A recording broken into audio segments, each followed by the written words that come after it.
Welcome to the TEFL Training Institute podcast, the bite-sized TEFL podcast for teachers, trainers, and managers.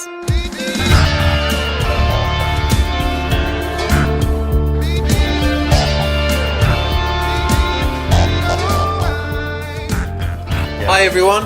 Hello everyone. Today we have a special guest. We have Mr. Dave Weller. Hi Dave. Hurrah! Hello everybody. Nice to be here. So Dave, do you want to say a bit about yourself and how awesome you are? Oh, well, I'm not sure about the second part, but I can definitely say a bit about myself. Hi everyone, my name's Dave Weller. I've been teaching in the TEFL and education industry for around 14 years now. Started out as a teacher in China, then moved to senior teacher, director of studies, and then up to regional manager, then moved across into training. That's where I am now, running a DipTESOL course. Dave also has an awesome blog that gets millions of hits.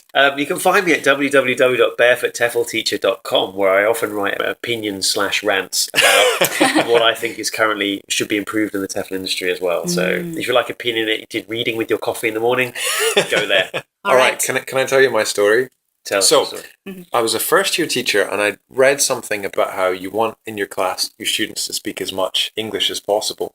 And I read what you should do is have a rule and have a punishment for if students break the rule. So I used to have this elementary group of young adults who were like 15 to 20 years old. They would speak so much Chinese in class. I got really, really frustrated. I said, all right, guys, you all came here to speak English. Do you all want to speak English? Yes. Okay, let's have this rule. If you speak Chinese 3 times, you have to put on this stupid hat. And there was some like Halloween type hat. Like the Harry Potter choosing hat or something. Yeah. Or like a dunce cap or Yes, something. yeah. And I'd write online, whatever you do, do not back down. You have to make sure that your rules are imposed. And there was this girl and she kept speaking Chinese. And I was like, all right, 3 times, put on the hat. No. Put on the hat. No.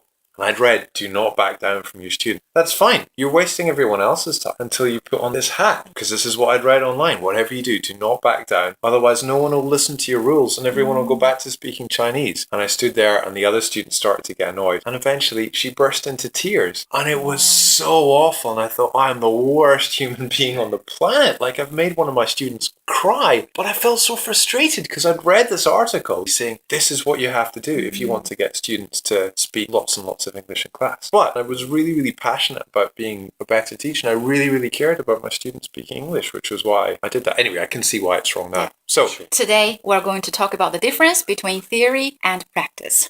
And I think that's quite a big gap in a lot of cases, as just demonstrated by Ross's story. I mean, I remember doing things similar to that as well, because I think what teachers do is they pick one area of focus to work on and try to improve. And so they read everything about that one area. They write, this is how I'm going to do it. What they forget is that a lot of this advice is very context sensitive. It depends on the learners you have in the class, the mood they're in, what subject you're teaching, how you feel, your relationship with them. There's so many variables that to try and just apply that one piece of advice across every class at every level, as you found, is going to lead to some hiccups. Presumably I could have equally read an article about like building relationships with your students and being empathetic with them. If I'd read that, I would have behaved in a totally different way, right? Okay, so our 3 questions for today are, first, Is there a difference between theory and practice, and why? And the second one? why does theory not get applied in teachers' classes? And then finally, How should teachers bridge this gap? great.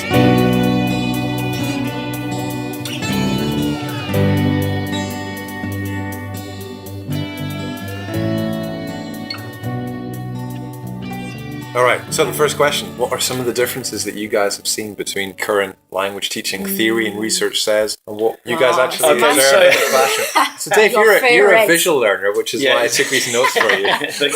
Okay, so for you people listening in black and white, they're both looking at me because they know that one of my current hobby horses is a vicious rearguard attack on multiple intelligences and learning styles, which is one of those ones that is quite zombie-like. It doesn't seem to die. I mean, I've read kind of hatchet jobs on multiple intelligences by pretty much every major name you could mention in the TEFL industry, but I think there's something about it which is quite intuitive and it appeals to a lot of people, even though it's wrong. Was it not some article about someone who got the students to do this questionnaire about what type of learning style you are, and then gave everyone the same answers, right? Of like, this is exactly what you're like, and people had to rate it on a scale of 1 to 10. How closely does this describe you? And everyone's like, yes, this is exactly what I'm like. But they say it's also like horoscopes or something, and they're sort of general enough that people can find things that they agree with, and they tend to like throw out the things that they don't. Well, exactly. And funny enough, there is actually a name for that as well. It's called the Burnham effect.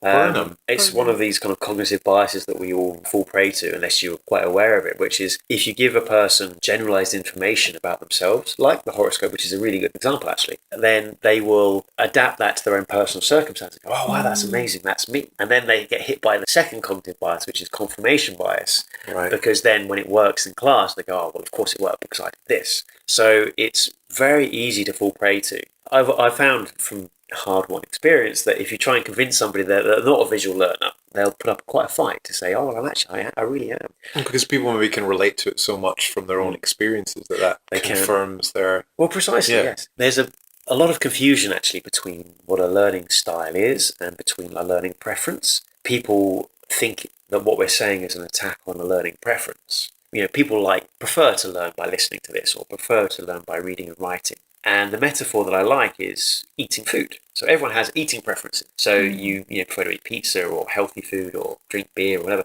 But once it gets into your digestive system, we all digest the same way.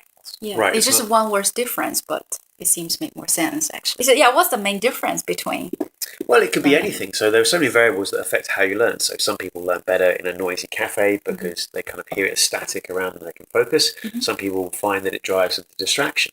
So again, there are all these other variables that affect how and why you prefer to learn. But once the knowledge has entered your brain, it's all processed the same way. There's no area for visual learning. There's no area for kinesthetic learning or musical or gardening or smell or olfactory, learning, whatever that might be. But it's once it enters the brain, the knowledge is stored and retrieved the same way in the same processes. There's no difference based on learning styles, which is what that theory says. Yeah. Okay. Like international credit courses at the moment still have the criteria talking about learning styles.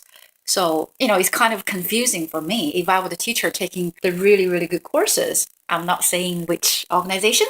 You can say, right? The CELTA still has that in there, right? Yeah, and Trinity just took it out of the syllabus, 2 months ago? 2 months ago, yeah. I wonder why then it took so long, for example, for Trinity, and obviously even longer for Cambridge, to react to what's not really new information. So this is probably moving on to our second question. Sure. So why is theory not get applied in teachers' classes?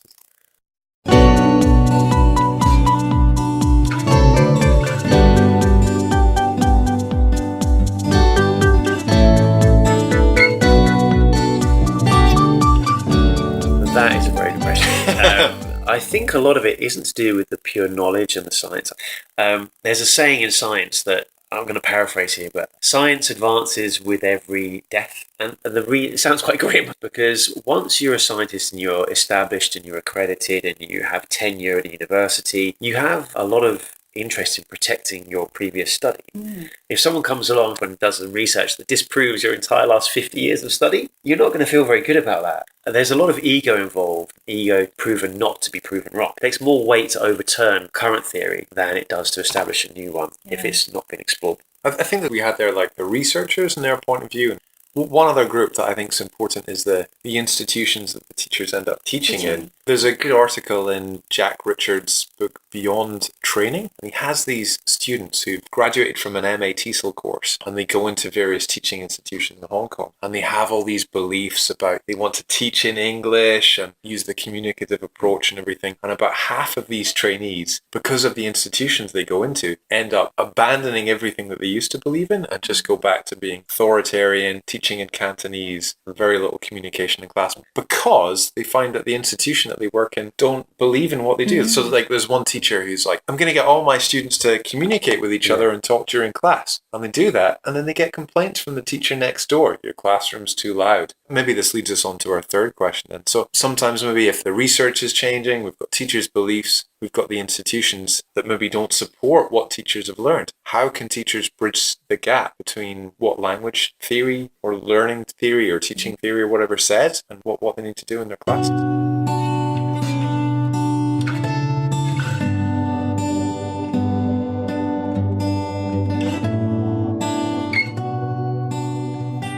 a really good question. So when I first started teaching, I had those same beliefs, like never speak the learner's mother tongue in class, always get them to speak as much as possible straight away, and all these things which we now know maybe you have to be flexible with. You have to choose the areas that you want to focus on first. So take the worst case scenario, you're a teacher, you travel abroad to the middle of Mongolia and it's a university, have 60, 80 students in the class, no textbooks to work from, and they're told you must teach like this because this is what the students expect. It's like, wow, that's probably the worst case of professional development you're ever going to get. But as a teacher, you can still do small little things in the class. You can pick one thing to work on. Okay, so they're used to lecturing. I'm going to work for the next term on student-student interaction and try and just experiment with different ways that you can maximize that in that setting. I'm kind of into this idea now that maybe 20 or 30 years ago we had this idea of there being this mold of being a good teacher or a perfect teacher. But now I kind of feel that that doesn't exist because the world keeps changing. And if the world is constantly in a state of flux, then what was a good teacher yesterday is not going to be a good teacher tomorrow because the theories keep changing, technology keeps changing, the students keep changing. So it's really important that all teachers keep an open mind. Precisely.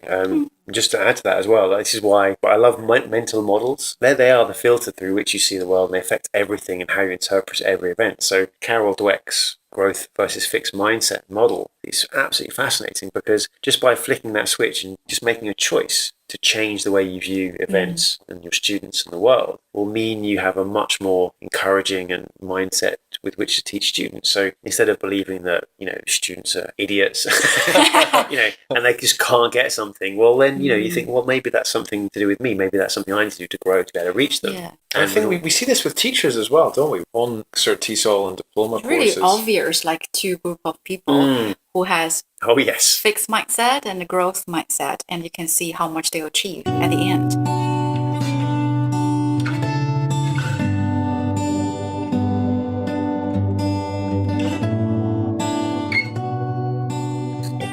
So how can teachers avoid doing what I did in my story at the beginning, where they maybe become focused and obsessed about one thing, like all my students need to speak English, and then making some terrible decisions based on maybe getting obsessed and focusing too much on one area of teaching or learning? Well, there's a two-part answer to that. First of all, they're not going to be able to avoid that. They're going to make those mistakes. Right. Every new teacher does. So don't worry about it. It's a part of life. And as long as you learn from it, it's fine. But on the other side, to keep doing that is just to be humble and reflective.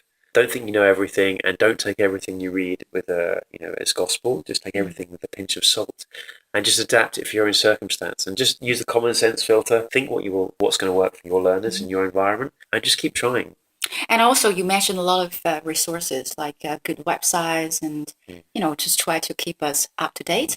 So, would you like to share some of the very good resources with us today? Sure. Well, I think barefootTEFLteacher.com is pretty amazing. Even though it hasn't been updated for a while. So I'm too busy. I hear TEFL Training Institute's pretty good as well. But no, for those, in all seriousness, for those teachers that are struggling, I think the British Council has some great websites. LearningEnglish.com would be one of them. OneStopEnglish.com would be another. And those two websites, I think, just alone would give you... There are thousands and thousands of pages contained with each of those. So for every level, every age group, or pretty much every topic as well. So if you're struggling or have no access to resources, those two would be my first ports of call. And I think that's the first major barrier that teachers have to overcome. I think the second one is how well we know the learners. Because I think like teaching grammar, there's really no thumb of rules for everything. I think teaching is the same.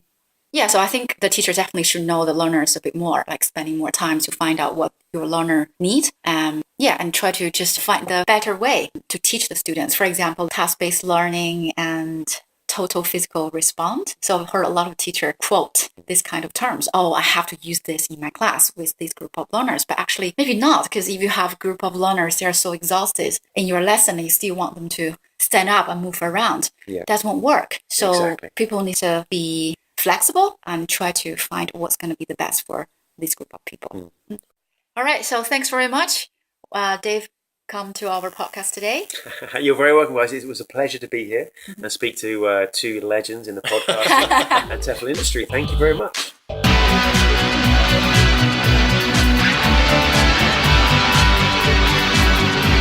If you've got a question or a topic that you'd like us to discuss, send us an email or leave us a comment.